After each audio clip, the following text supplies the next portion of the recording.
We are talking a lot about heroes today on this show, and I guess from a National Hockey League player's standpoint, you can't become any more of a hero than to have people say that you were the person who was mainly responsible for your team winning the Stanley Cup.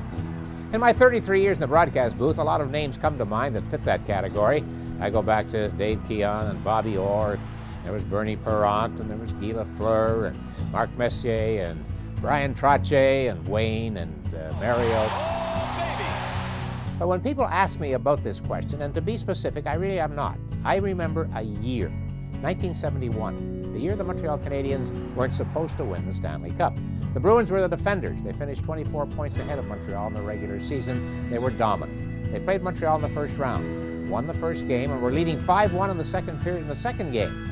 The Canadiens came back to win it 7-5, one of their most famous playoff games of all. Two players were the heroes in my recollection of that Stanley Cup win.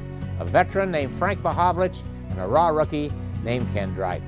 The Canadiens had obtained Mahovlich in a trade with Detroit. Once the playoffs began, the Big M was magnificent. He scores! Frank Mahovlich! He led all goal scorers with 14, all point getters with 27, and he was, without a doubt, the main presence on the ice for the Canadiens throughout the entire playoff year. And then there was the raw rookie, Ken Dryden, who had played just 6 regular season games, but who played 20 games, all 20, in the Stanley Cup playoffs. You have to play a whole career, a lifetime, to become a legend.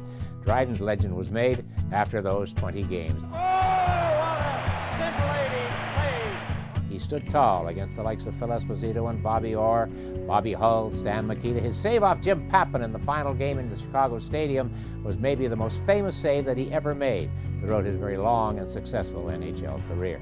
Mahovlich and Dryden, my choices as the heroes for that unexpected Stanley Cup win. The game is over. Montreal wins the Stanley Cup. But think of this.